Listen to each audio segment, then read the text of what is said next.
रामचंद्र स्वामी रामो मशखा रामचंद्र सर्वस्वं मे रामचंद्रो दयालु नान्यो जाने नैव जाने न जाने भक्ति भक्ति भगवंत गुरु चतुर्नाम बपुए इनके पद वंदन किए नासद विघ्न अनेक जय जय श्री राधारमण जय जय नवल किशोर जय गोपी चित चोर प्रभु मेरो जय जय माखन चोर प्रवरहूं पवन कुमार खलवन पावक ज्ञान घन जासु हृदय आगार वसहि राम सर चाप धर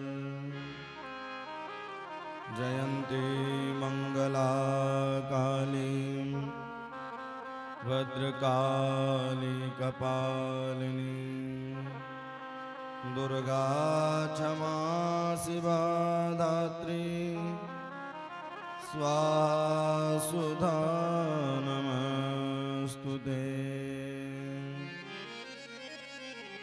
सीतानाथ समारंभ श्रीरामानंदार्य मध्यमा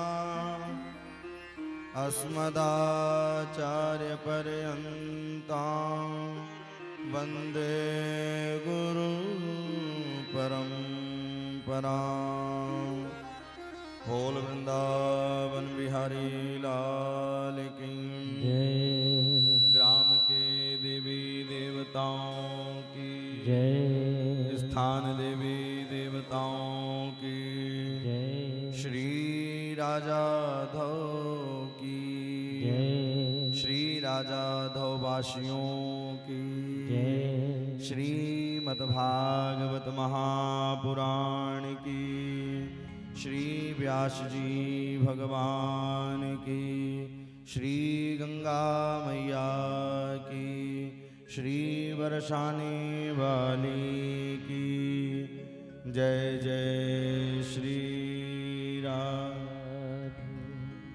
आइए मन और वाणी को पवित्र करने के लिए हरि नाम संकीर्तन गुनगुनाते हैं। इसके पश्चात हम और आप सुंदर विश्राम दिवस की कथा में हम और आप प्रवेश करेंगे।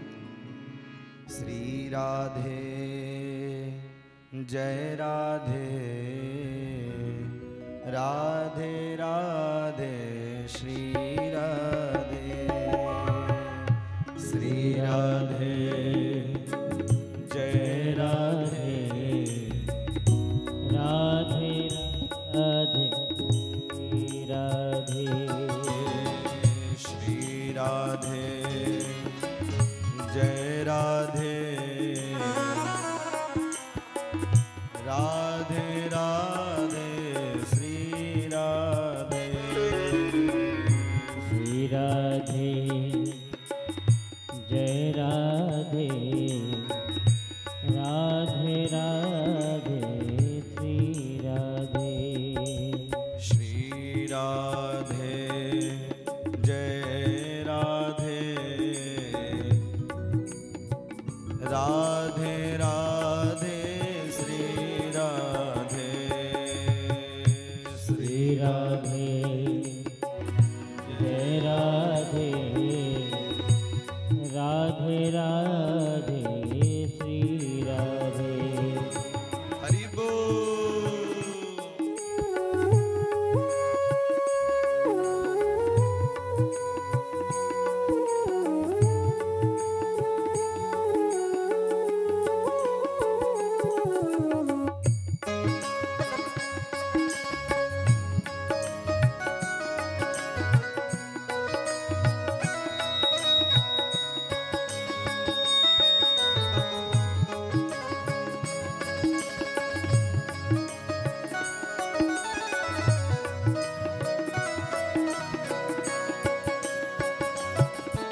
राधे जय राधे राधे राधे श्री राधे श्री राधे जय राधे राधे राधे जय राधे श्री राधे जय राधे राधे राधे जय राधे श्री राधे जय राधे राधे राधे श्री राधे श्री राधे जय राधे राधे राधे श्री राधे ओ श्री राधे जय राधे राधे राधे जय राधे श्री राधे गाइए। राधे राधे श्री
राधे राधे राधे जय राधे श्री राधे हरि बोल जय राधे राधे राधे राधे श्री राधे श्री राधे जय राधे राधे राधे श्री राधे सीताराम हनुमान सीताराम राम हनुमान सीताराम हनुमान सीताराम हनुमान सीताराम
जगदाधार जगत उद्धारक जगत पालक श्री श्रीमन नारायण भगवान की महती कृपा से हम और आप इस विश्राम दिवस की वेला में प्रवेश कर रहे हैं। कल के पावन प्रसंगों में आप लोगों ने कथा श्रवण की कि नारायण का विवाह लक्ष्मी के साथ हुआ। मानो श्री द्वारिकाधीश भगवान नारायण है और रुक्मिणी साक्षात लक्ष्मी। और वस्तुतः देखा जाए तो लक्ष्मी नारायण की ही पत्नी है। लोग आज थोड़ा सा धन हो जाता है तो नाम लिखवाने लगते हैं लक्ष्मी पति। भैया पति तो एक ही होगा, दो चार तो नहीं हो सकते। तो लक्ष्मी के पति कौन है? बोले नारायण। और लक्ष्मी के पुत्र कितने हैं? बोले भैया 4 पुत्र हैं, धर्म, अग्नि, नृप और चोर। बोले जब हम अच्छे, यह लक्ष्मी अगर मिले तो लक्ष्मी से हमें करना क्या चाहिए? बोले लक्ष्मी से हमें धर्म करना चाहिए, यज्ञ करना चाहिए, कथा सुनना चाहिए, भगवान नारायण की निरंतर यज्ञ चलता रहे तो उससे धर्म की रक्षा होती है। इसीलिए प्रभु ने लक्ष्मी दिया है। और लक्ष्मी की 3 गति होती है, दान, भोग और नाश। लक्ष्मी की 3 गति है, या दान करो या तो भोग करो, नहीं भैया अंततो गत्वा यह नाश ही हो जाएगा। तो मतलब कहने का तात्पर्य यह है कि पहले है लक्ष्मी के पुत्र धर्म, मतलब धर्म करिए। अधर्म नहीं करेंगे तो अग्नि, एक दिन अग्नि में वह नष्ट हो जाएगा। अनृप निप यानी मद हो जाना, मद हो जाएगा। और लास्ट में अगर ये भी नहीं हो पाया तो चोर तो चोरी कर ही ले जाएंगे। इसलिए लक्ष्मी तो केवल नारायण की है। इसलिए लक्ष्मी प्राप्त हो, और लक्ष्मी की 2 सवारी है। जब हम नारायण के साथ लक्ष्मी को बुलाते हैं तो गरुड़ पर सवार होकर के आती हैं, और केवल लक्ष्मी को बुलाते हैं तो उल्लू पर आती है। लक्ष्मी की सवारी क्या है? उल्लू। अगर नारायण के साथ हम लक्ष्मी को बुलाएंगे, और प्रायः देखने को यह मिल रहा है कि सांसारिक लोग लक्ष्मी तो खूब चाहते हैं लेकिन नारायण को कोई नहीं चाहता है। उनको लगता है कि लक्ष्मी की ही प्राप्ति। एक बात कहूं, अगर हम नारायण के साथ लक्ष्मी बुलाते हैं तो वह टिक करके रहती है, कब कई पुस्तों तक रहती है। और केवल लक्ष्मी को बुलाते हैं तो एक दिन वह लक्ष्मी उल्लू बना करके चली जाती है। इसलिए हमें नारायण के साथ लक्ष्मी को बुलाना चाहिए। और जब हम नारायण के साथ बुलाते हैं तो स्थिरता पा करके वह जीवन पर्यंत हमारे यहाँ रहती है। नहीं तो आप देखिए वृंदावन के बहुत सुप्रसिद्ध संत हुए, केवल वो लक्ष्मी जी की ही आराधना की और लक्ष्मी जी साक्षात दर्शन दी। धन तो अपार हुई लेकिन सदगति नहीं, अधोगति हो गई। और आज भी वह आश्रम खंडहर की तरह है, रंग जी के पीछे वह आश्रम है। अब उस धन में सर्प, बिच्छू इत्यादि कोई भोग भी भोग नहीं पा रहा है। अगर वही हम नारायण के साथ बुलाते, स्थिरता पा करके वह टिकी रहती है और समाज की भी सेवा चलती, कार्य की भी सेवा चलती। और जहाँ लक्ष्मी हो जाती है तो वहाँ कामना बढ़ने लगती है, हम यह काम कर लें, हम वो काम कर लें। तो लक्ष्मी के साक्षात पुत्र कामदेव में कौन आए? बोले प्रदुम स्वयं पुत्र बन करके आए हैं। प्रदुम स्वयं पुत्र बन करके आए हैं। वही जब भगवान शिव ने तीसरा नेत्र उघारा तो जल करके राख हो गए। रति रुदन करने लगी, मेरे पति को जला दिया। बोले यह द्वापर में कृष्ण के पुत्र बन करके आएंगे। कृष्ण तनय होई हैं पति तोरा, बचनु न अन्यथा होई न मोरा। साक्षात पुत्र बन करके वही श्री प्रद्युम्न जी महाराज आए। जैसे ही प्रद्युम्न जी महाराज आए साक्षात पुत्र बन करके, कामस्तु वासुदेवांसो दग्ध प्रारुद्यमन्युना देहो पपेयते भूय स्तमवेवा प्रत्यपद्यम। जब लक्ष्मी मिल जाए तो कामना अनेक प्रकार की होंगी। लक्ष्मी पाने के बाद लोग बिगड़ने लगते हैं, भैया मदिरा पान करने लगते हैं, मांस भक्षण करने लगते हैं। तो उससे हम कामना क्या करें? बोले उससे केवल नारायण के भजन करें। तो भैया प्रचोदिका ग्रह से उठा करके ले जा करके शंबरासुर ले जा करके समुद्र में फेंक दिया। अतिमलगा नाम की मछली निकल गई। अतिमलगा नाम की मछली निकल गई तो मछुआरे ने पकड़ करके पुनः वह शंबरासुर के यहाँ ही लेके चली गई। जब शंबरासुर के ले गई, चीड़ फाड़ किया, बालक निकला। नारद जी आए और उनके यहाँ प्रद्युम्न की पत्नी जो रति थी वह काम कर रही थी। बोले ये हैं तुम्हारे पति, तुम हो इनके रति। और इतना कहकर वहां से नारायण भगवान चले गए। और कालांतर में धीरे धीरे प्रद्युम्न बड़े होने लगे। नाति दीर्घेण कालेन सहक्राष्टिरुणयोनव मातृभावे मतिर्गम्य वर्तते कामनी यथा। वर्तते कामनी यथा। कालांतर में जो पुत्र की भाव थी तो भैया वह मात बदलते बदलते वर्तते कामनी यथा, वह काम वासना। तब जाकर के रति ने बताया कि आप मेरे हो पति, हम हैं आपके रति। जब भगवान शिव ने तीसरा नेत्र उघार करके आपको जला दिया था तो आप भगवान द्वारिकाधीश के यहाँ पुत्र बन करके आए, हम आपकी सजनी हैं। भगवान इस प्रकार से विवाह हुआ। अब विवाह होते ही शंबरासुर जाने ही न दिया तो शंबरासुर से युद्ध होने लगा। भगवान नारायण सुत संबरेणो हतो गृहा अहम ते कृतां पत्नी रतिर्कामो भवान प्रभो। मैं यहाँ काम कर रही थी केवल आपको पाने के लिए, अब आप मुझे लेकर के चलिए। अब वहां से लेकर के आए। अब जब आए तो अन्य रानियां भी खड़ी थी, लेकिन रुक्मणी पहचान गई। तो भैया राजा परीक्षित ने कहा कि अन्य रानियां मतलब भगवान के विवाह और भी हुए थे। बोले भगवान के 16,107 और भी विवाह हुए थे। बोले वो कैसे? बोले एक बार तो दो के साथ विवाह हुआ एक मणि के चक्कर में। बोले सरकार थोड़ा विस्तार से बताइए।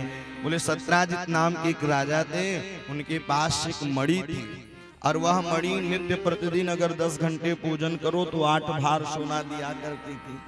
उस मणि को पहन करके भगवान द्वारिकाधीश के भवन में गए। जैसे ही द्वारिकाधीश के भवन में गए, मानो कि लगा कि साक्षात सूर्य ही आ गए हों। तो दरबार लगी हुई थी। तो भैया द्वारिकाधीश ने कहा इस मणि को भवन में दे दो, प्रजाओं की सेवा होगी। लेकिन मणि नहीं दिया। छोटे भाई थे प्रसेन। ऐसे ही प्रसेन के मन में आज विचार आया कि इस मणि को पहन करके जंगल में जाऊं।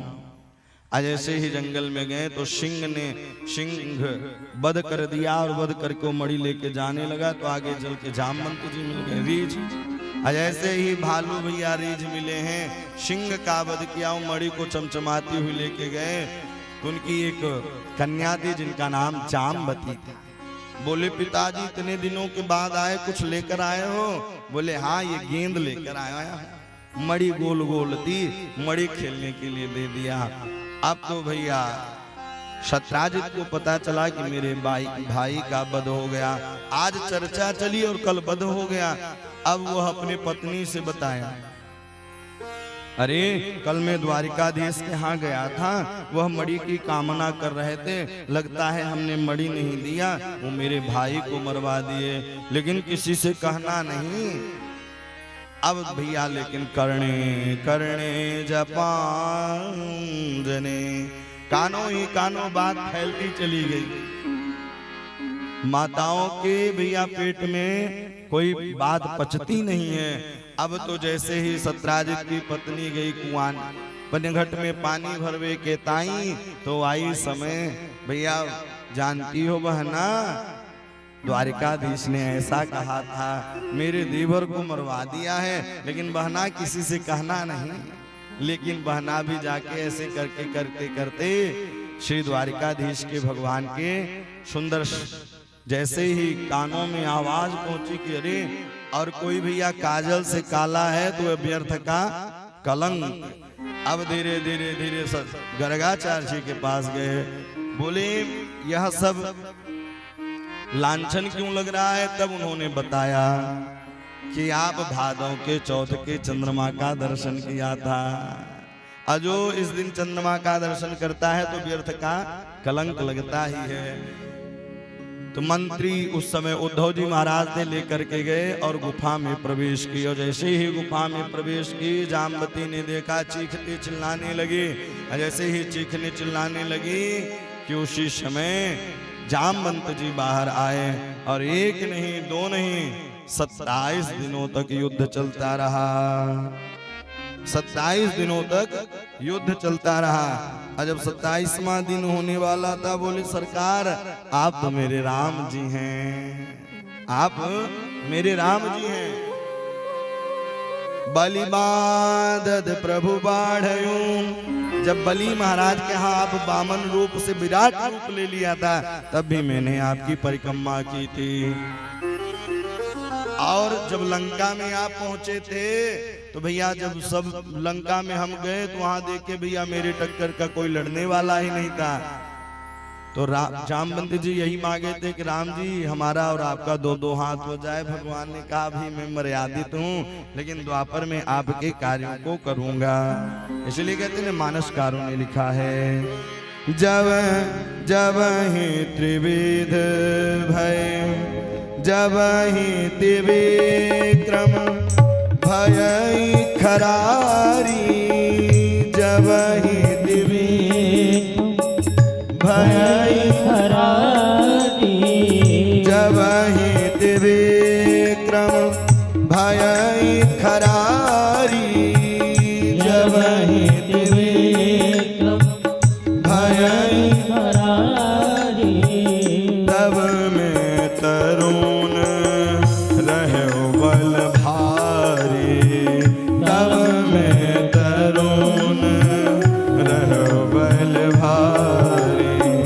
जठर भयो अब कहीं रिझेसा, जठर भयो अब कहीं रिझेसा, नहीं तन रहा प्रथम बल लेसा, नहीं तन रहा प्रथम बल लेसा। बोले प्रभु आप तो बिल्कुल तब में तरुण रहो बल भारी। जब आप विराट रूप बनाए थे ना, मैं युवावस्था, तब मैं तरुण मतलब युवावस्था का था, और आपने विराट रूप बनाया और हमने नाप लिया, आपकी परिक्रमा कर ली, इसलिए मैं श्रेष्ठ और बलवान हूँ। विराट रूप को कोई परिक्रमा नहीं किया। इसलिए आप जब छोटे से बड़े हो गए तो बोले अब बस की बात नहीं, लेकिन आप मेरे राम हैं। और सुंदर स्तुति की है, और स्तुति करने के बाद बोले सरकार अब मणि के साथ साथ मेरी एक कन्या है, क्योंकि इस मणि को मैंने कन्या को दे दिया है। कहते हैं भैया कन्या को देने के बाद लेना नहीं चाहिए। और भगवान का दूसरा विवाह जामवती के साथ हुआ। अब जैसे ही लेकर आए, बोले द्वारिका में बोले थे कि मुंह अपना मोखड़ा खोलना नहीं जब तक मैं कहूं न। तो रुक्मणी ने देखा, मैया देवकी ने भी देखा, देवकी ने स्वागत किया है। अच्छा एक बात बताऊं, जो बालक की माताएं होती हैं बड़ी प्रसन्न होती हैं। क्यों कि भैया जब से बालक हो जाए तब से एक एक दो दो पाँच पाँच 10 रुपए एकत्रित करने के बाद फिर भैया ये कान का है, ये नाक का है, ये आँख का है, सबका बनवाती हैं। अब पता चला कि बालक का विवाह हुआ, अब बहू आकर बोले कि अब तो मैं साथ में रहूंगी ही नहीं। तो अनुमान लगाइए उस समय कितना तकलीफ होता होगा, उस माँ पर क्या बीतती होगी। तो जैसे ही जामवंत जी वहां से विदा किए, विदा करने के बाद देवकी ने देखा, देखते बोली ये कौन है? बोले ये भी आपकी दूसरी बहू है। रुक्मणी ने सोचा मुझसे सुंदर होगी, लेकिन जैसे ही गेट पर गई तो गेट बंद था।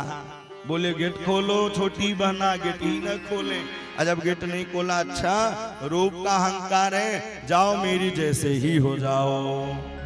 अरे भगवान तो चाह ही रहे थे, कहा भालू की बेटी है भालू जैसी। अब रुक्मणी जैसे बन गई जामवती जी। अब वह मणि को ले जाकर के सत्राजित को दिया, बोले लो अपनी मणि रखो। अब भैया किसी से दुश्मनी हो जाए तो वहां रिश्तेदारी निकाल लेनी चाहिए। अब सत्राजित जी बड़े लज्जित, अरे देखो तो सही, ये परमात्मा का नहीं होगा तो ये हम लोगों का कैसे होगा? भली बुरी कहा परमात्मा को। अब धीरे धीरे बात सत्राजित बड़ा लज्जित होने लगा, किसी सभा में जाए, बोले सरकार अब मुझे लोग जीने नहीं दे रहे हैं, आप मेरी एक कन्या है, वह के साथ आप विवाह कर लो। तो भगवान का तीसरा विवाह सत्यभामा के साथ होता है। एक बार श्री द्वारिकाधीश भगवान और अर्जुन जी इंद्र प्रस्थान के लिए जा रहे थे, तो जमुना जी के किनारे बैठ करके एक युवती तपस्या कर रही थी।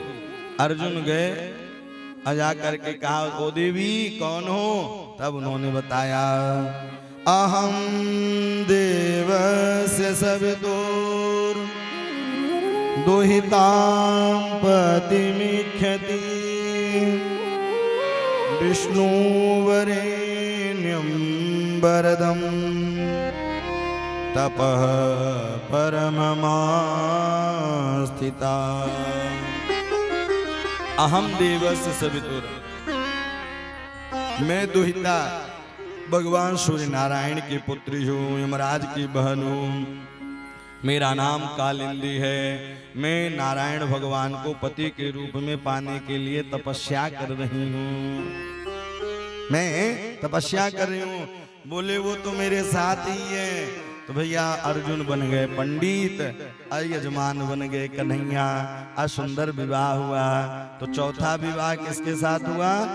कालिंदी के साथ हुआ। आप लोग एंट्री करते जाना, लिखते जाना। अब इस प्रकार से अब धीरे धीरे आगे की ओर बढ़े।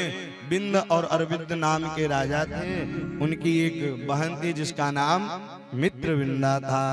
भगवान का पांचवा विवाह मित्रविंदा के साथ हुआ। नग्नजित नाम के एक राजा थे, उनके यहाँ 7 बैल थे। बोले जो एक ही बाण में इनको नाथ देगा उसी के साथ मैं अपनी कन्या का विवाह करूंगा। उसका नाम नग्नजिती था। तो भैया छठवां विवाह नग्नजिती के साथ हुआ और 7वां विवाह श्रुतकीर्ति के साथ हुआ। 8वां विवाह लक्ष्मणा के साथ हुआ। यह भगवान की अष्टपट रानियां बनी। अष्टपट रानियां हैं क्या? बोले अष्टायोंग को ही अष्टपट रानियां कहते हैं। भगवान के चरणों में मन लगाने के लिए अष्टायोंग बताया गया है। यम नियम प्रत्याहार धारणा समाधि। अब कहें कि मन तो लगता नहीं है, पूजा पाठ क्यों करें? हैं?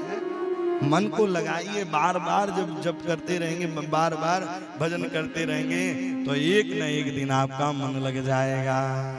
इसलिए निरंतर जाप करते रहिए।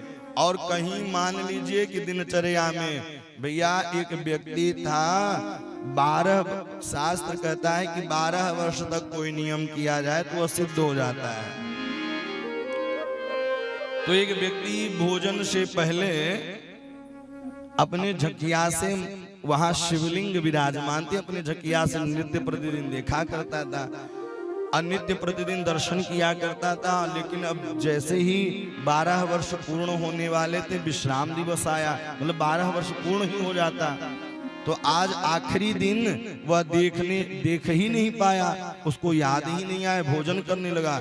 तो भैया जैसे ही मुखारविंद में ग्रास डाला, याद आ गई तो उतने में ही रोक दिया और वहां से जाके खिड़की से दर्शन किया। और जैसे ही दर्शन किया कि भोले बाबा दर्शन दे दिए। हम और आप कोई कार्य करने के लिए निकले, जब नित्य क्रिया करने के अपने चले तो भैया तीसरे दिन बाद व्यवधान ही आ जाएगा। भक्त वत्सल भगवान की। भैया हमारे श्रीकांत तिवारी जी आए हुए हैं। पता है जगदीश विधायक जी का नाम आप लोगों ने सुना होगा। आप उन्हीं घर से हैं और आप मेरे शिष्य हैं। तो इनका विधायक जी का बहुत ही कृपा है इस क्षेत्र में। अपने क्षेत्र में तो नहर नहीं पहुंची, यहाँ पहुंचा दिया। बोलो राधे राधे। इनका स्वागत करें तालियों के साथ। भक्त वत्सल भगवान की। तो इस प्रकार से भगवान की वह शरणागति लेनी चाहिए।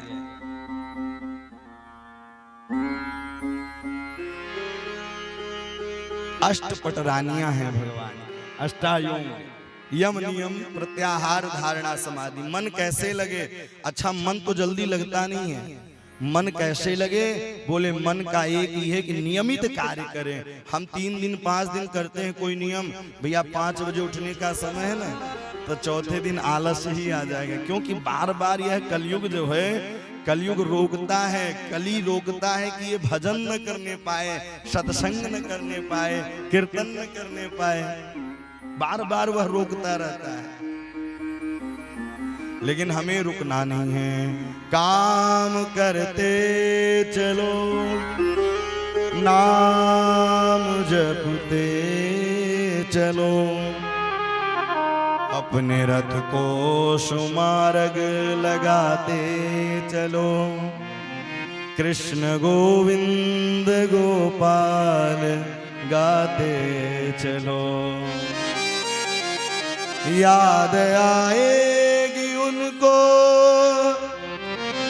कभी ना कभी, कृष्ण दर्शन तो देंगे कभी ना कभी। अगर हम नित्य प्रतिदिन उनको याद करेंगे तो वह जरूर आपको एक दिन याद करेंगे। इसलिए अपने इष्ट को कभी नहीं भूलना चाहिए। एक बात बताऊं, संसार में सुख पाने के लिए सरलतम उपाय है अपने इष्ट को पकड़ के। कभी इष्ट से भैया ये नहीं कि फल नहीं मिला तो इष्ट के प्रति नाराज हो जाओ। नाराज नहीं, आप उनसे ही कहिए, वही सांसारिक लोग हंसेंगे लेकिन परमात्मा आपकी वह जितनी भी अभिलाषाएं रहेंगी सब पूर्ण करेगा। कलयुग में भगवान को प्रसन्न करने के लिए सरलतम उपाय है अपने माता पिता की सेवा करें, बड़ों का सम्मान करें, गुरुओं का सम्मान करें। अब पता चला सब रेडीमेड होता जा रहा है।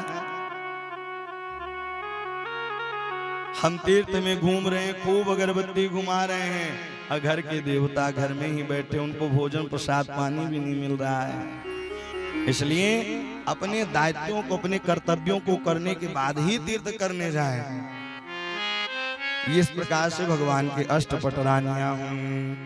और आगे चल करके भगवान के भैया एक भूमि से उत्पन्न जिसका नाम भौमासुर था, और उसने संकल्प लिया था कि जब तक 20,000 पटरानी नहीं हो जाएंगी तब तक मैं विवाह नहीं करूंगा। लेकिन उनके कारागार में एक नहीं दो नहीं 16,100 कन्याएं थीं। अब भगवान पहुंचते हैं, अब भगवान पहुंच करके मुर नाम के राक्षस का उद्धार किया। भगवान का वहीं से नाम हो गया मुरारी। बोल मुरारी भगवान की जय। उनका नाम हो गया मुरारी। भौमासुर का उद्धार किया। भौमासुर को मार नहीं सकते थे, क्यों? क्योंकि भूमि सुपन्न था। तो सत्यभामा को लेकर के गए, और जब अत्याचार दिखा, भैया अदिति के कुंडल को ही चुरा लिया, इंद्र के छत्र को ही उड़ा ले गया। इतना अत्याचार देखा तो सत्यभामा ने कहा कि इसका वध कर दो।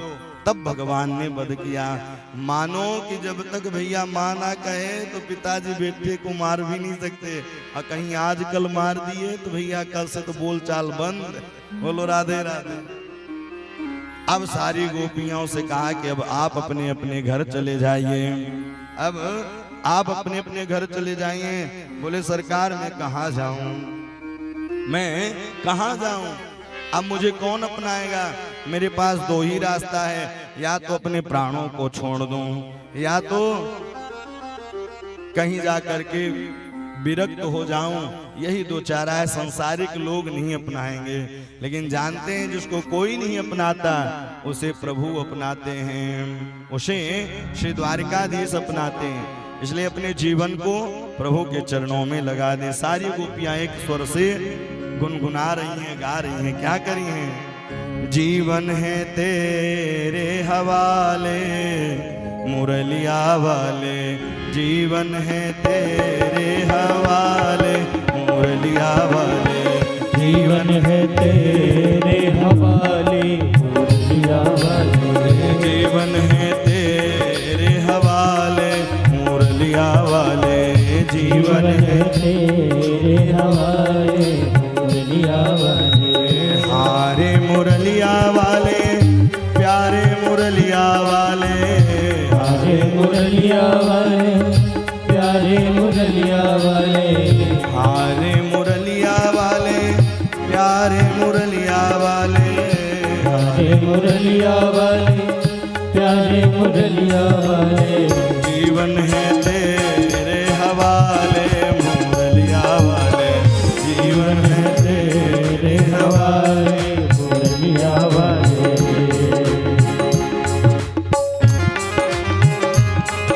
बड़े भाव से तालियों की सेवा करते हुए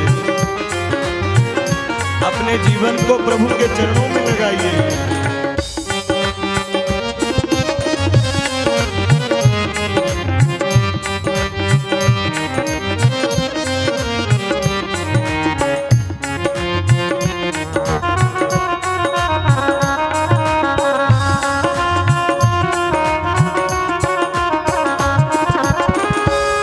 कठपुतली तेरे हाथ की, हम कठपुतली तेरे हाथ की, हम कठपुतली तेरे हाथ की, हम कठपुतली तेरे हाथ की, चाहे तू जैसे नचा ले मुरलिया वाले, चाहे तू जैसे नचा ले मुरलिया वाले, हारे मुरलिया वाले प्यारे मुरलिया वाले, हारे मुरलिया वाले प्यारे मुरलिया वाले, जीवन है तेरे हवाले मुरलिया वाले, जीवन है तेरे हवाले मुरलिया वाले।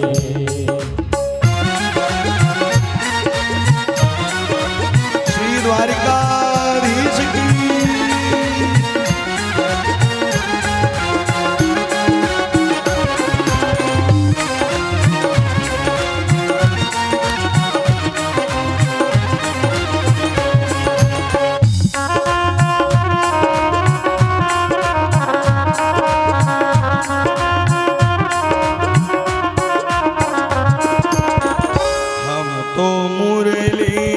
तेरे हाथ की, हम तो मुरली तेरे हाथ की, हम तो मुरली तेरे हाथ की, हम तो मुरली तेरे हाथ की, चाहे तू जैसे बजा ले मुरलिया वाले, चाहे तू जैसे बजाए मुरलिया वाले, जीवन है तेरे हवाले मुरलिया वाले, जीवन है तेरे हवाले मुरलिया वाले, हारे मुरलिया वाले प्यारे मुरलिया वाले, हारे मुरलिया वाले प्यारे मुरलिया वाले, जीवन है तेरे हवाले मुरलिया वाले, जीवन है तेरे हवाले मुरलिया वाले। राधा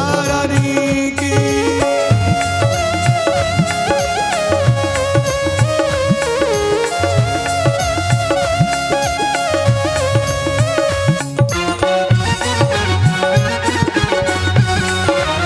हरि बोल।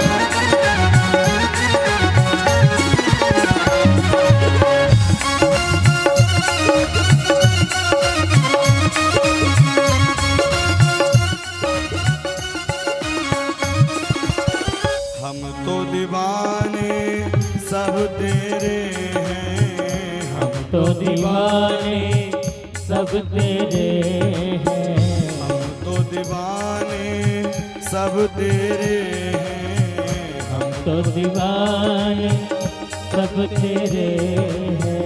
अब तो ओहो अब तो गले से लगा ले मुरलिया वाले, अब तो गले से लगा ले मुरलिया वाले, जीवन है तेरे हवाले मुरलिया वाले, जीवन है तेरे हवाले मुरलिया वाले, जीवन है तेरे हवाले मुरलिया वाले, जीवन है तेरे हवाले मुरलिया वाले, जीवन है तेरे हवाले मुरलिया वाले।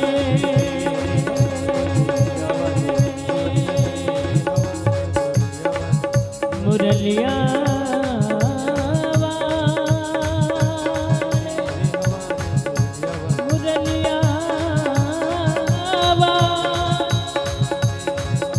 मुरलिया मुरलिया। बोल भक्तवत्सल भगवान की। जीवन है तेरे हवाले मुरलिया वाले, हम कठपुतली तेरे हाथ की,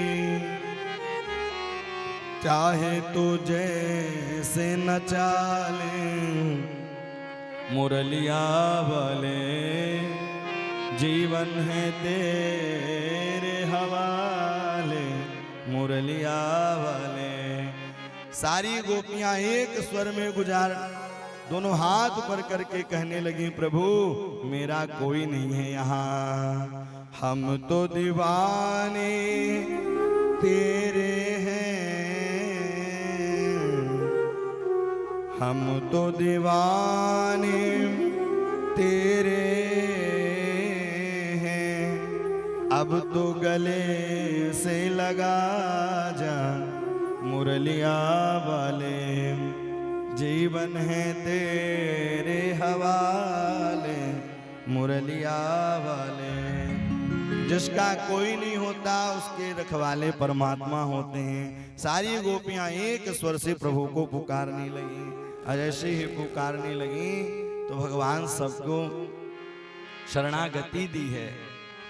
और शरणागति देने के बाद भैया अब भगवान के कितने विवाह हो गए? 16,108। ये हैं द्वारिकाधीश के ठाट, 16,108 विवाह हो गए। और सबसे 10-10 पुत्र और एक कन्या। तो कितने हो गए भैया टोटल? 1,61,080। ये हैं द्वारिकाधीश के बस्ती हैं? अब आज की व्यथा क्या है? बोले आज की प्रथा क्या है? बोले हम दो हमारे दो। और एक ऐसे जो इतने तेजी से परिवार ऐसा बढ़ रहा है कि हम दो हमारे गिनते जाओ है? अगर ऐसा ही चलता रहा तो मामला बहुत ही जल्दी गड़बड़ हो जाएगा। इसलिए इसमें भी संशोधन करना चाहिए, इसमें भी नियंत्रण लाना चाहिए। और ये होगा कैसे? बोले जब हम और आप सब एक होंगे तब जाकर के यह नियंत्रण आ सकता है, और नहीं तो ज्यादा दूर नहीं है। धीरे धीरे कश्मीर जा रहा है, धीरे धीरे बंगाल जा रहा है, धीरे धीरे भारत भी चला जाएगा। यूपी में तो नौमत आ ही गई थी, लेकिन यह है कि प्रभु की बड़ी विशेष कृपा कि जो अभी बचा हुआ है, क्योंकि राज के सत्ता को कोई अच्छा सन्यासी मिल जाए तो वही तो चला सकता है, उसके सिवा कौन चला सकता है अच्छी सत्ता? उसको तो न परिवार से मतलब, न भैया बेटे से मतलब, उसे के लिए तो हम ही और आप सब परिवार हैं। इसलिए इस प्रकार से उन 1,61,080 से 56 करोड़ यदुवंशी हो गए। कितने? 56 करोड़ यदुवंशी हो गए। इस प्रकार से भगवान धीरे धीरे अब बालकों को समझाते हैं कि संत हमारे हृदय है हम संतन को हम संत हमारे हृदय हैं, हम संतन को उदास। भगवान बार बार समझाते हैं। बोले क्यों? बोले इसलिए समझाते हैं कि भैया नाती पोताओं बेटों को और जानकारी नहीं देंगे तो उनको पता चलेगा कैसे। हम लोग जानकारी क्या देते हैं? खेत की जानकारी देते हैं, पैसे की जानकारी देते हैं, लेकिन बेटे को संस्कार की जानकारी नहीं दे रहे हैं। भगवान से प्रेम कैसे होगा? ब्राह्मणों की सेवा करो, संतों की सेवा करो। अच्छा, बालक एक फोटो है, जैसे जिस प्रकार से कैमरा है, जैसे फोटो खिंच गई वैसा ही फोटो रहेगा। इसलिए बालकों के ऊपर अच्छे संस्कार डालने चाहिए। इस प्रकार से धीरे धीरे धीरे धीरे देखे भगवान की सारी पत्नियां नाराज हो जाती थी, लेकिन रुक्मिणी जी कभी भैया नाराज ही नहीं। अच्छा, गुस्से में चेहरा बदल जाता है, जब प्रसन्न रहे तो प्रसन्न मुद्रा में अलग चेहरा रहेगा और नाराजगी में भैया अलग चेहरा रहेगा। सब नाराज होते हैं, लेकिन भैया रुक्मिणी कभी नाराज नहीं हुई। तब आपस में वार्तालाप होने लगे। अब भगवान चिढ़ाने लगे और क्या कहने लगे? अरे अरे, कहाँ मेरे तो नाम का भी पता नहीं, मेरे इसका ठिकाना नहीं। कोई कहता है नंद का छोरा, कोई कहता है वसुदेव का छोरा। शिशुपाल के साथ विवाह करना था। भैया इतना सुनते ही बोले चलो अच्छा, मैं कोई बहुत बड़ा व्यक्ति हूँ तो लोग मुझे भजते कौन है? बोले संत महात्मा जो संसार का मंडलू लेकर भागते हैं। अब भगवान देखते जा रहे हैं कि रुक्मिणी नाराज हो रही है कि नहीं, लेकिन भैया सुनते सुनते इतने में मूर्छा अवस्था आई और गिर गई। लेकिन इस कथा को सांसारिक एक व्यक्ति सुन रहा था। वो जाकर बोला अब हम भी घर में जाके कहेंगे कि अभी 11 बोले मैं आपके काबिल नहीं था, अब कहीं 2-4 पुत्र हों, अब फिर कहो तो फिर भैया क्लास ही लग जाएगी। वो रुक्मिणी थोड़ी है कि मूर्छावस्था खा के गिर जाएंगे। अब रुक्मिणी जब मूर्छावस्था खा के गिरी तो भगवान चतुर्भुज रूप धारण किए, जल का छिंटन करना प्रारंभ किए। उठी, बोले आप बिल्कुल ठीक ही कह रही हैं। क्यों ठीक कह रहे हैं प्रभु? क्योंकि अयं ही परमो लाभो गृहेषु गृहमेधिनाम् जन्मे नियते याम प्रियायाम भीरो भाविन प्रियायाम भीरो भावन। बोले आप कहते हैं कि मेरे पिता का पता नहीं, तो आप स्वयं जगत पिता हैं, स्वयं माता हैं, स्वयं जगत पालनहारी हैं। आप कहते हैं मुझे निर्धन, जो आपको भजता है वो निर्धन नहीं धनवान हो जाता है। कबीरा सब जग निर्धना, धनवंता नहीं कोई, और धनवंता सोई जानियो, जाको पास राम नाम धन हो। जिसके पास गोविंद नाम धन रहता है, जिसके पास राम नाम धन रहता है, वही संसार में खुशी रहता है। सांसारिक वस्तु हैं, कोई भैया साथ में जाने वाला नहीं है। एक सज्जन का नाम था ठनठन पाल है? जब ठनठन पाल नाम था, धीरे धीरे बचपन में तो चलता गया, जब बड़े हो गए, जब बड़े हुए बोले माता जी आपने नाम क्या रखा? लोग हास्य परिहास करते हैं। अब ठनठन पाल चल दिए, बोले अब सुंदर सा कोई नाम रखेंगे। तो एक दासी दिखाई दी। अदासी क्या कर रही थी? बोले कंडा बिन रही थी। बोले आपका नाम क्या है? बोले लक्ष्मी नाम है। लक्ष्मी नाम है, कंडा बिन रही हो। अब धीरे धीरे आगे की ओर बढ़े। अब जब आगे की ओर बढ़े तो भैया उसी समय हल जोतते हुए एक व्यक्ति दिखाई दिया। जैसे ही हल जोतते हुए एक व्यक्ति दिखाए, बोले क्या नाम है? बोले मेरा नाम है लक्ष्मी पुत्र। और आगे बढ़े, जब और आगे बढ़े, बोले क्या नाम है? उस समय अस्थि चली आ रहे थे। बोले अमरदास नाम है। बोले अमरदास नाम है और यहाँ राम नाम सत्य हो रहा है। कंडा बीनत लक्ष्मी। बोले भैया लक्ष्मी तो नाम है लेकिन कंडा बिन रही है, तो याते सुंदर तो मेरो नाम ठन पाल ही ठीक है? याते सुंदर मेरो नाम ठन पाल ही ठीक है। लोग हंसते तो हैं, यहाँ अमरदास की अस्थि चल रही है और राजा जी कृष्ण हल जोत रहे हैं। तो इस प्रकार से अब मैया ने कहा कि जो आपको भजता है वह धनवान होता है। जब कंस के अत्याचार से सब लोग भयभीत हो रहे थे तो उस समय सारे संत महात्मा टकटकी लगा के बैठे थे कि अगर धोखे से भी कहीं लली हो जाएगी तो भैया लाखों संत महात्मा के गले कट जाएंगे। नंद लला तुम होते लली तो गले कट जाते करोड़न की। नंद लला तुम होते लली तो गले कट जाते करोड़न के। मथुरा वासी कंस के अत्याचार से भयभीत हो रहे थे तो उस समय सब लोग जब, क्योंकि भैया उनके राज्य में कोई हवन नहीं कर पाए न कोई माला जप पाए, तो जब सब लोग सो जाएं तब संत महात्मा उठ करके भजन करते, हे राम आप ही अइयो अकंस का उद्धार करियो। सुमिरन किया। कई लोग कहते हैं संसार में लोग प्रियव्रत जो हुए थे, आपने सुना था मनु महाराज के प्रियव्रत नाम के पुत्र थे। उन्होंने कहा कि अब रात्रि होने ही नहीं देंगे।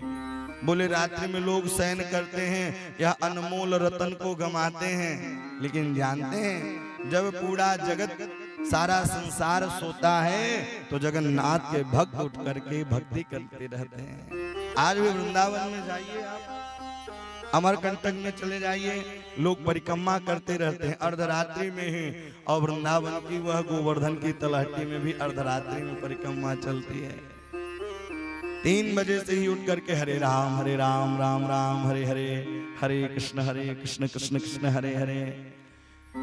इस प्रकार से उन्होंने कहा कि आप पूरे जगत के संसारिक हैं, इसलिए आपने कहा कि मैं आपके काबिल नहीं, तो बिल्कुल सत्य बात है, हम आपके काबिल नहीं। अब यह दृश्य देख करके आज नारद जी के भी मन में विचार आया।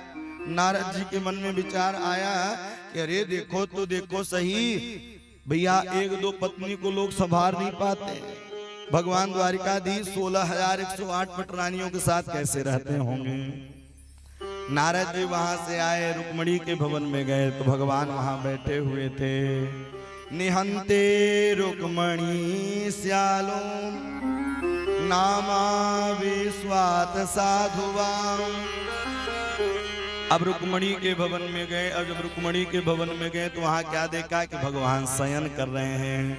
अब जाम्बती के भवन में गए, भगवान वहां प्रसाद पा रहे हैं। सत्यभामा के भवन में गए, संध्या बंधन कर रहे हैं।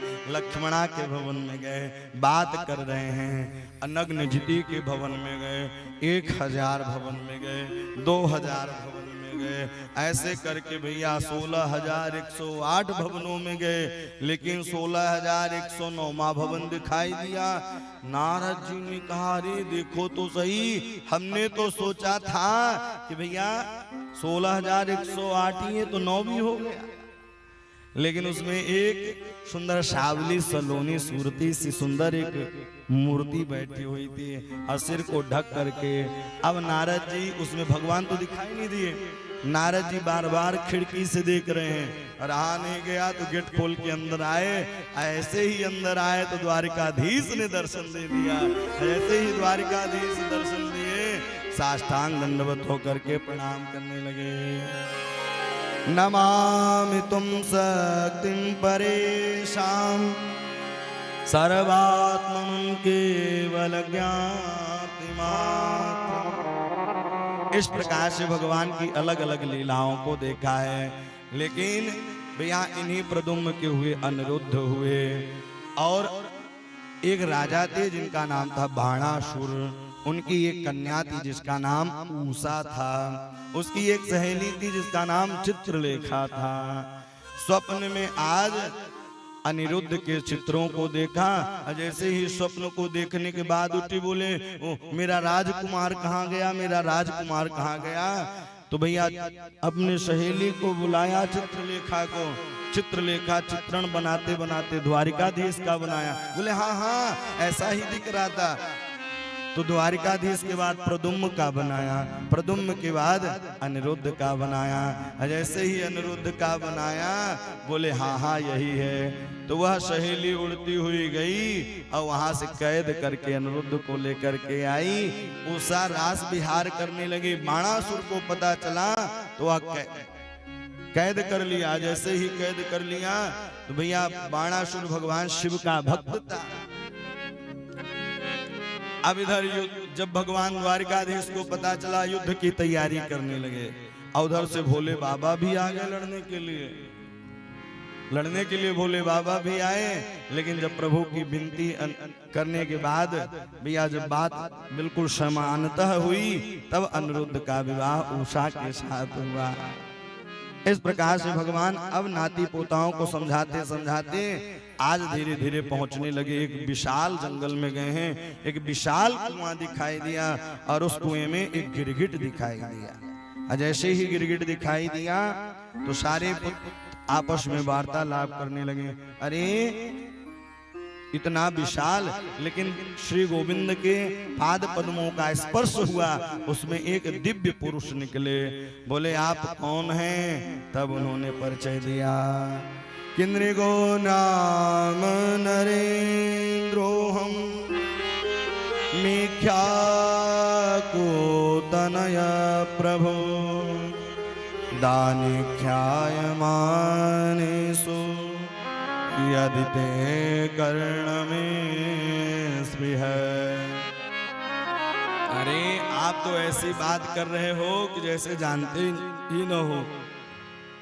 दानियों में जब नाम आता है तो मेरा ही नाम आता है। अच्छा, लोगों के बातों में ही अहंकार झलकने लगता है। लोगों की बातों में अब वो कहना कि आप तो ऐसे पूछ रहे हैं कि जैसे कोई पूछे कि बरसात में बूंदे कितनी गिरी हैं। लेकिन मेरा नाम नृग है। मैंने खूब गौओं का दान किया है। अच्छा, ब्राह्मणों को दान देना चाहिए, लेकिन उस समय नृग समय के अनुसार देते थे। कोई भूमि दान देता था, कोई किसी को वस्त्र दान देते थे, किसी को गैया दान। ओहो, पुत्रों ने कहा भगवान के नाते पोताओं ने जरूर आप बूढ़ी ठेली गऊओं का दान किया हो। अब प्राय लोग जानते हैं क्या करते हैं? बोले चलो अब बूढ़ी ठेली हो गई, पंडित जी कथा सुनाएंगे, उन्हीं को दान में दे देंगे। बोलो राधे राधे। हैं प्राय लोग यही करते हैं। अच्छा, जिसका बछड़ा न रहा होगा और जो गैया पैर मारती होगी, सींग मारती होगी, बोले नहीं, कैसे गऊओं का दान किया? बोले पाया स्वनी तरुणो रूपशील गुणोपपन्नां कपिलाहे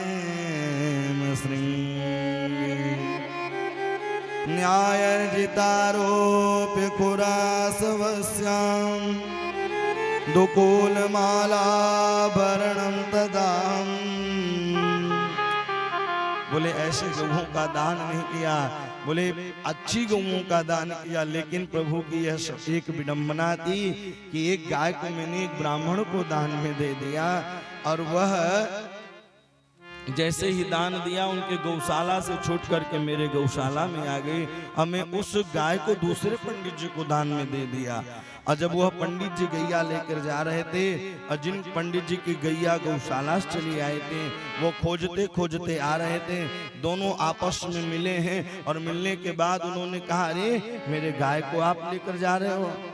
दूसरे ब्राह्मण ने कहा अरे नहीं नहीं, मैं अभी राजा के हाथ से लेकर के आ रहा हूँ। अभी मैं राजा के हाथ से लेकर के आ रहा हूं। दोनों ब्राह्मणों ने मिलकर श्रापित कर दिया, अरे राजा एक गाय को दो ब्राह्मणों को दान दे दिया, गिरगिट की तरह बदलता है, जा तो गिरगिट हो जा। मानो कि इस कथा से शिक्षा यह मिलती है, कभी भी ब्राह्मणों का धन नहीं खाना चाहिए। यह शास्त्र तो यह कहता है कि नाहं हालाहलं मन्ये विषयस्य प्रतिक्रिया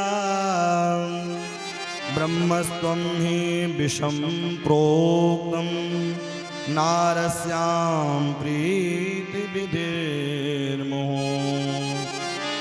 मानो कि इस कथा से शिक्षा यह मिल रही है, बोले विषपान करने वाले व्यक्ति के एक व्यक्ति का ही मृत्यु होती है, लेकिन जो ब्राह्मण के धन को खाता है उसके पूरे कुल का विनाश हो जाता है, उसके पूरे कुल का विनाश हो जाता है। मैं सबसे बचा सकता हूँ लेकिन मैं उससे नहीं बचा सकता हूँ। मैंने पहले ही कहा ना, मानसकारों ने कहा ना कि इंद्र कुलेश मम शूल विशाला, कुलेश शूल विशाला, काल दंड हर चक्र कराला, काल दंड हर चक्र कराला, जो इन कर्मा रान ही मरई, जो इन कर्मा रान मरई, विप्रद्रोह पावक सोजरई, विप्रद्रोह पावक सोजरई।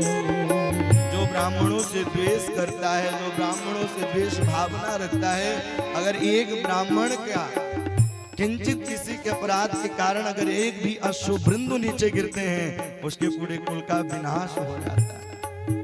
काल दंड हरि चक्र कराला, जो इनकर मारा नहीं मरही, विप्रद्रोह प्रावक सूझ रही।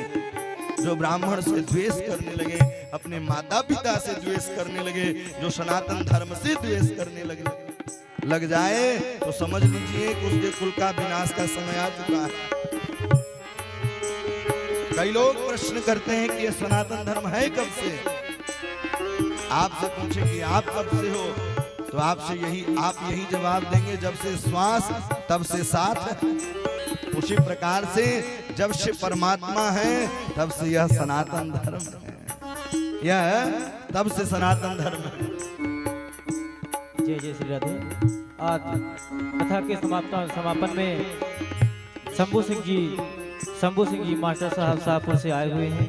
आप आकर के महाराज श्री से और व्यासपीठ से आशीर्वाद लेंगे। और राजमणि पटेल जी, मिश्री लाल, आप भी आकर के व्यासपीठ से और महाराज श्री से आशीर्वाद ग्रहण करेंगे। मिश्री लाल जी आकर के महाराज श्री से आशीर्वाद ग्रहण करेंगे। जय जय श्री राधे। श्री कृष्ण गोविंद हरे मुरारे, श्री कृष्ण गोविंद हरे मुरारे, हे नाथ नारायण वासुदेव, हे नाथ नारायण वासुदेव, हे नाथ नारायण वासुदेवा। श्रीकांत जी मसूरिया से आप आए हुए हैं। आप भी आकर के महाराज श्री से और व्यासपीठ से आशीर्वाद ग्रहण करेंगे। हे नाथ नारायण वासुदेवा, हे नाथ नारायण वासुदेवा, श्री कृष्ण गोविंद हरे मुरारे, हे नाथ नारायण वासुदेवा। जो इन कर मारा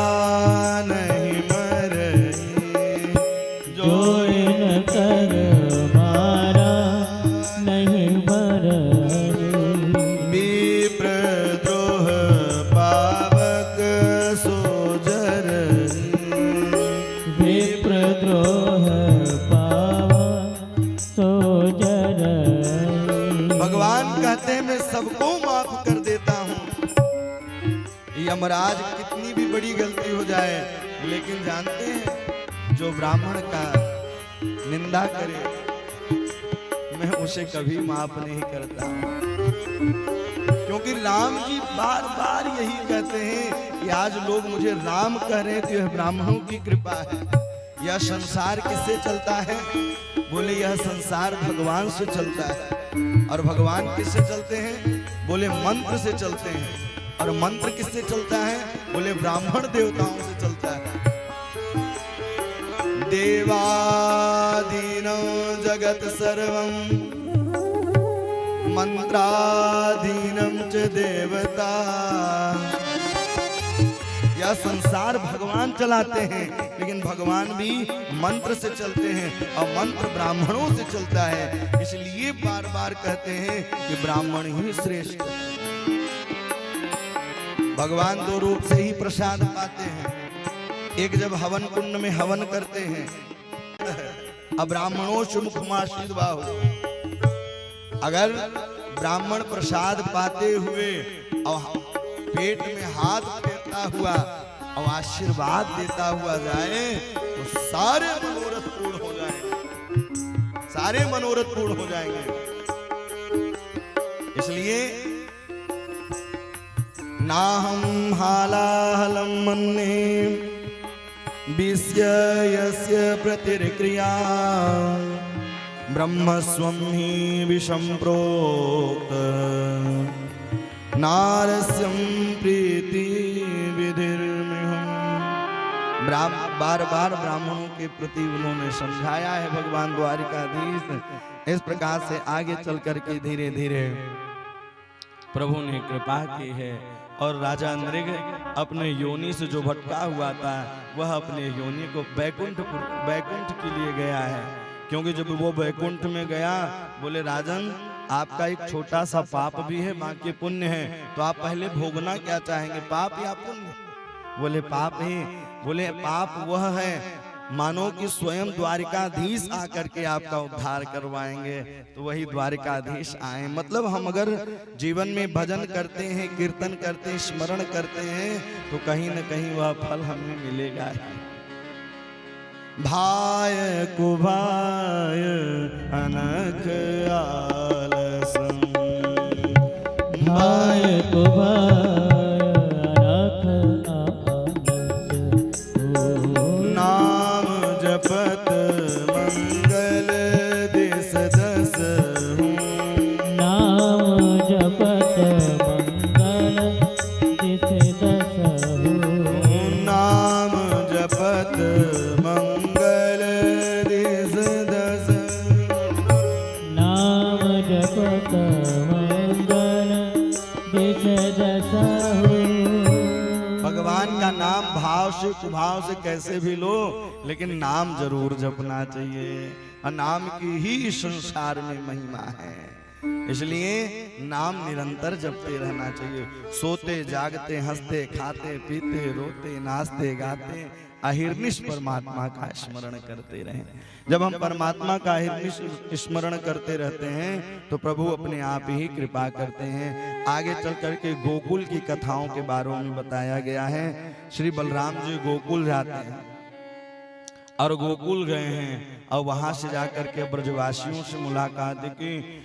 अब यमुना जी को बुलाना प्रारंभ कर दिए।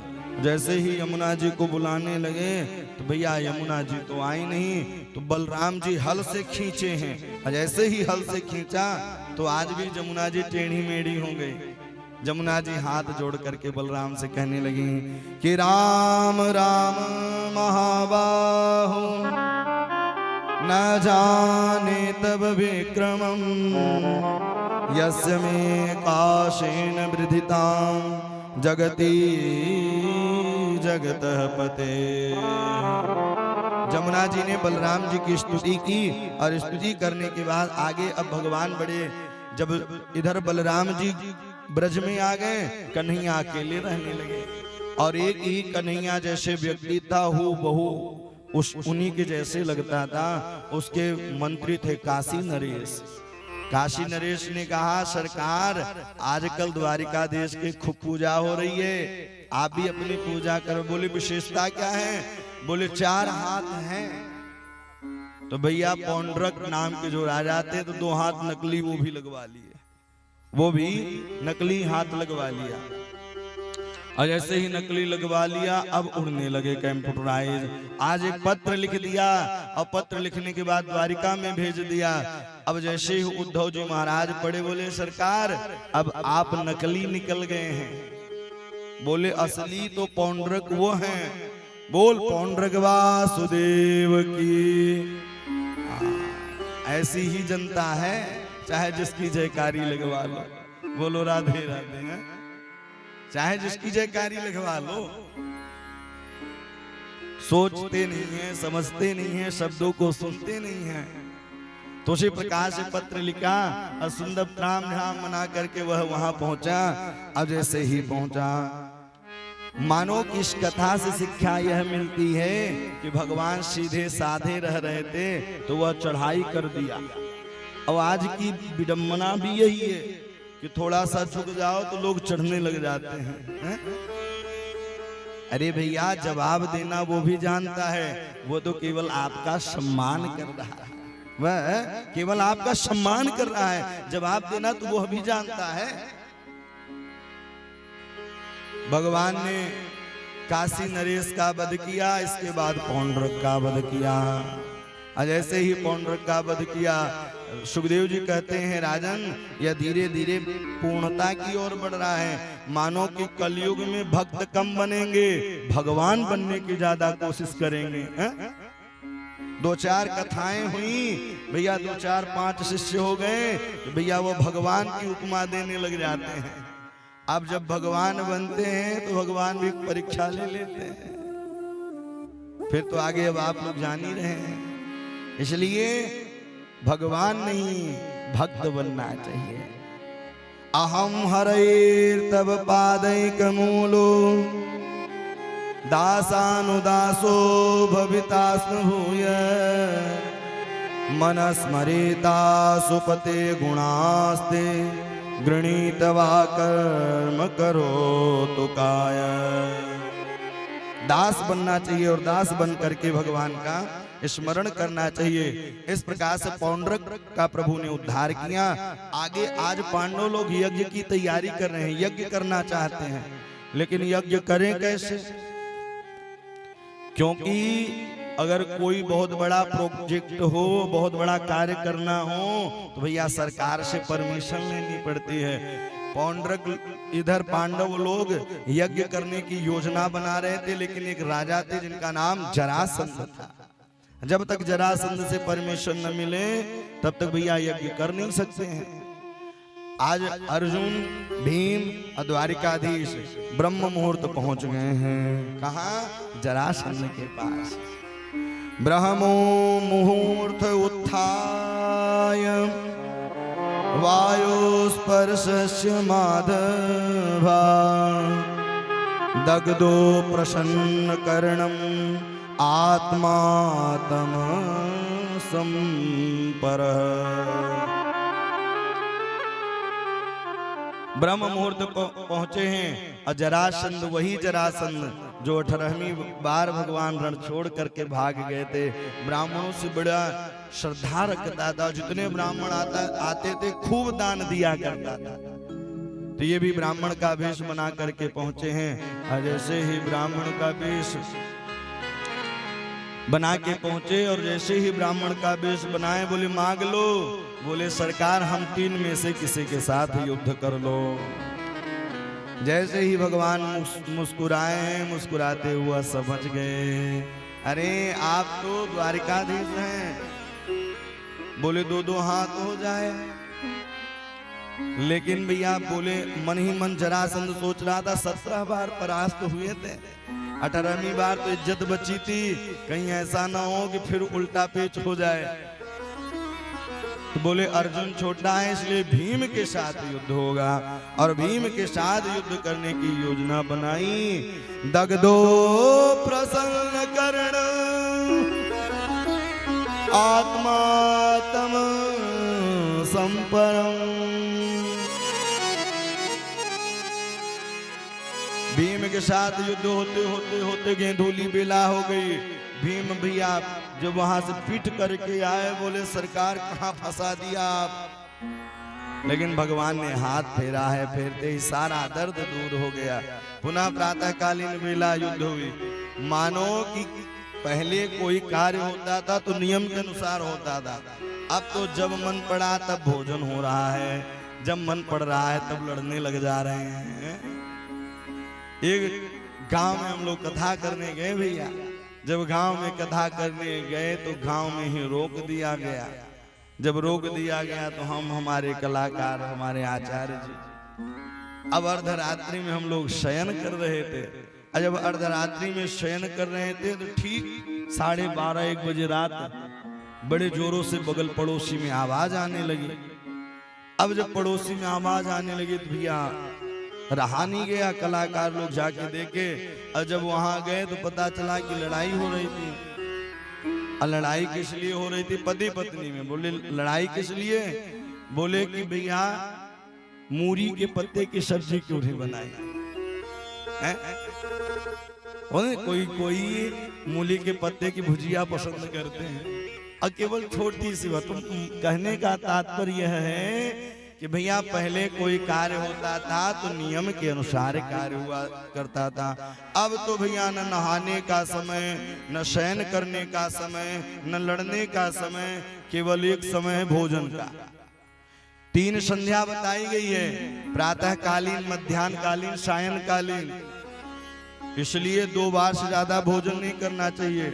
लेकिन लोग जब मन पड़ता है तभी भोजन चालू कर देते हैं। 3 संध्या में 1 संध्या तो ब्राह्मण को करना ही चाहिए। अगर 1 संध्या करता है, भैया एक बात बताऊं, भक्ति का सूत्र सबसे बड़ा क्या है? भक्ति से हमें मिलता क्या है? बोले इसके प्रत्यक्ष उदाहरण भोले बाबा जी हैं। इसके भोले बाबा जी हैं। श्री पार्वती जी से कहते हैं कि एक बात बताऊं कि इस जीवन में सबसे बड़ा सार्थक यही है, हरि का भजन करें। और जो हरि का भजन करता है वह तो पूजा ही जाता है, उसके पूरे परिवार के लोग पूजे जाते हैं। पूरे परिवार। भोले बाबा को देख लीजिए, कार्तिकेय की पूजा होती है, गणेश भगवान की पूजा होती है, वीरभद्र की पूजा होती है, भोले बाबा की पूजा होती है, मैया पार्वती जी की पूजा होती है। तो माँ कहूँ में अनुभव अपना,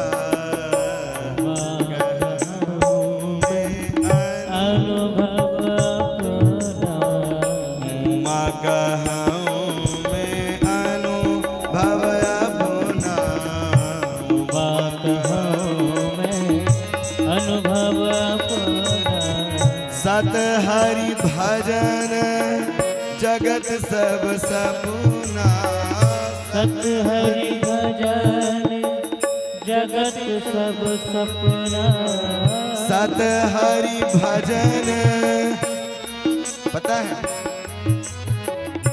हमारे जो राजाधव के आयोजक लोग होते बड़े सब युवा अवस्था के हैं। केवल इसमें जामबंद की भूमिका में केवल 1 लोग हैं। जामबंद की भूमिका में केवल 1 लोग हैं और सब युवा अवस्था के हैं। जिस प्रकार से जानकी जी को खोजने के लिए हनुमान जी भी चले थे, जामवंत भी चले थे और अंगद भी गए थे, तब तो कार्य सफल हुआ। तो राजाधव के जो युवा कमेटी है, तो जामवंत की श्रृंखला में श्री हमारे अजय जयप्रकाश मिश्रा जी हैं। जयप्रकाश मिश्रा जी और इनके साथ सभी लोग कमेटी के सदस्य हैं। और उन्हीं के श्रृंखला में श्री मुकेश भैया जी भूमिका को निभा रहे हैं, जो मैहर से चलकर आए हुए हैं। और उन्हीं के भूमिका में श्री अज्जू भैया जी हैं। और उन्हीं के भूमिका में श्री लाल भैया जी हैं। मानो कि वह समझ रहे हैं और बड़ा अच्छा लगता है जब युवा कमेटी कार्य कराए, बहुत अच्छा लगता है। कई लोग तो कहते हैं महाराज जी अभी तो अवस्था ही नहीं हुई है भक्ति करने के लिए। अरे दारी के या बुढ़ापे में भजन होवेगो, बुढ़ापे में तो न ढंग को पानी मिलोगो न ढंग को वस्त्र मिलेंगे हैं। जब युवा कमेटी रहती है तो बड़ा अच्छा लगता है, आनंद भी। देखिए इतनी व्यवस्था करना सरल बात नहीं है। और प्रत्येक वर्ष इतनी बड़ी व्यवस्था करना सरल नहीं होता है। इनकी कमेटी जो युवा है बहुत अच्छी कमेटी है। श्री परमात्मा जी हैं, श्री पप्पू भैया जी हैं, सब लोग हैं उसमें, उस श्रृंखला में श्री मोनू भैया जी हैं, एवं आसपास के सभी ग्रामवासी, क्षेत्रवासी हैं, सब लोगों की इसमें सहभागिता रहती है। अगर आप लोग आए ना तो हम कथा थोड़ी बोल पाएंगे। तो उसी प्रकार से भोले बाबा जी कह रहे हैं, किसकी भूमिका क्या है?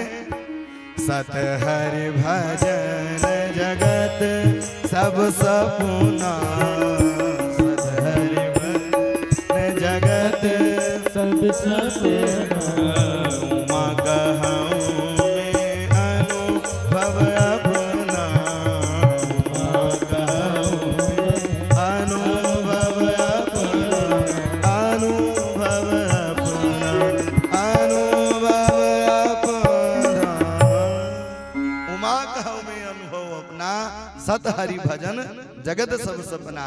इस संसार में कुछ भी सत्य नहीं है, यह संसार में केवल हरि का भजन ही सत्य है और कुछ भी संसार में सत्य नहीं है।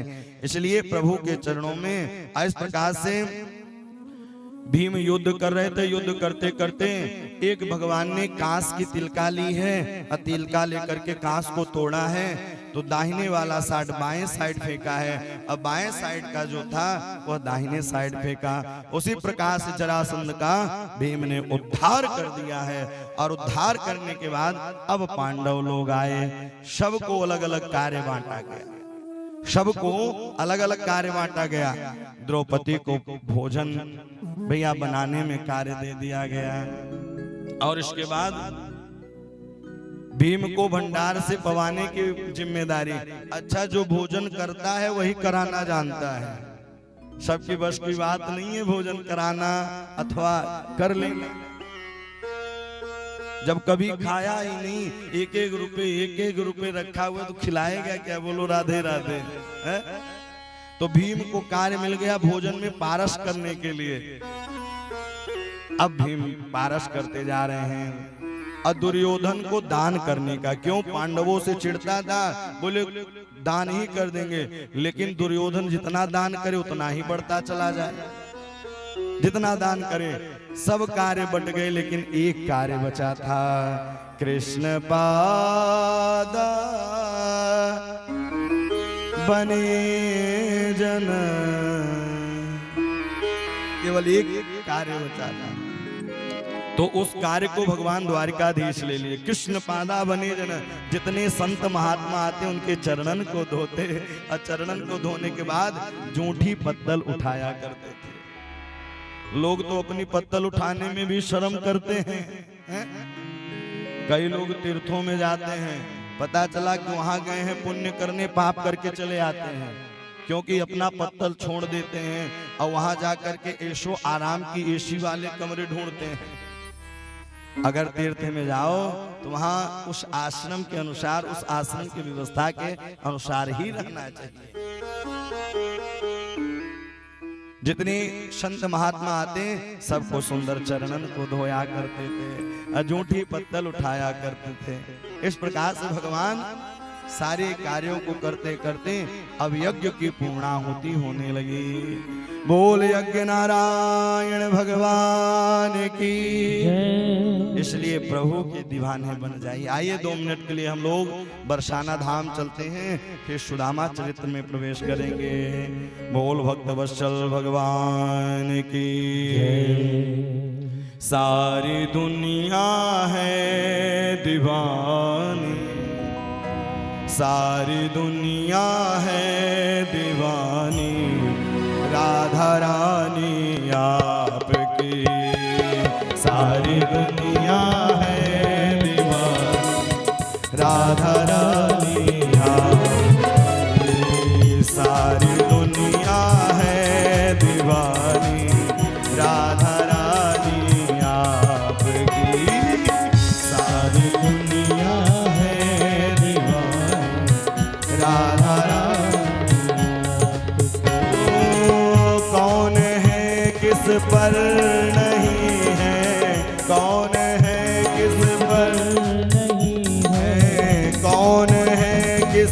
पर नहीं है, कौन है किस पर है मेहरबानी आपकी। दोनों हाथ ऊपर उठा लीजिए 2 मिनट के लिए। सारी दुनिया है दीवानी राधा रानी आपकी, सारी दुनिया है दीवाना राधा रानी राधे राधे।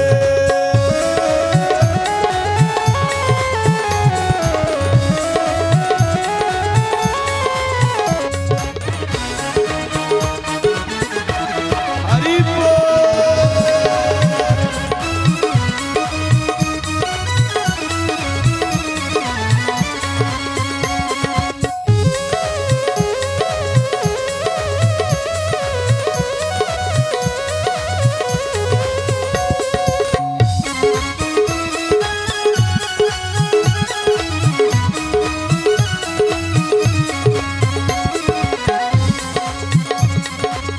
सारा जहां का एक चमन और इन चमन के फूल हम, सारा जहां का एक चमन और इन चमन के फूल हम, सारा जहां का एक इन चमन के फूल इन सभी फूलों में श्यामा, इन सभी फूलों में श्यामा हम निशानी आपकी, सारी दुनिया है दीवानी राधा रानी आपकी। राधे राधे।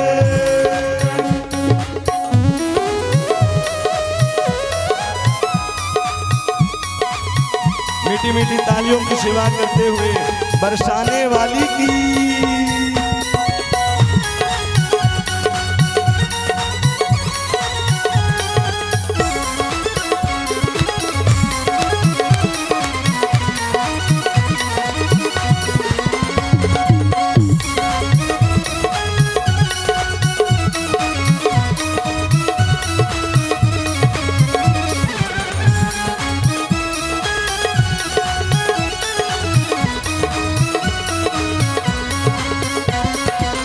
जैसे गंगा और यमुना की धारा बहती भूमि पर, जैसे गंगा और धारा बहती भूमि पर, जैसे गंगा और यमुना की धारा बहती भूमि पर, जैसे गंगा और यमुना की धारा बहती भूमि पर, वैसे ही बहती है ममता, वैसे ही बहती है ममता राधा रानी आपकी, सारी दुनिया है दीवाना राधा रानी राधे राधे।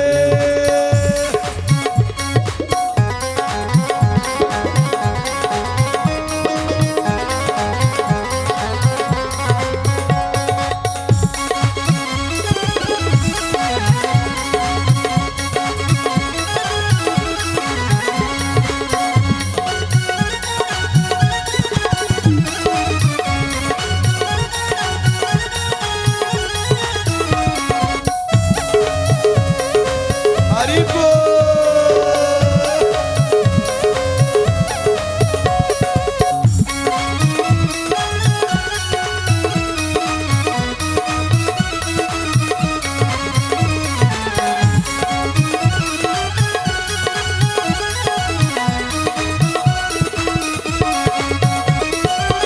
राधा रानी का जो भजन करता है, कीर्तन करता है, तो कैसा होता है? जैसे गंगा और यमुना की धारा बहती भूमि पर, वैसे ही बहती है ममता राधा रानी आपकी। फिर आगे की पंक्ति क्या कहती है?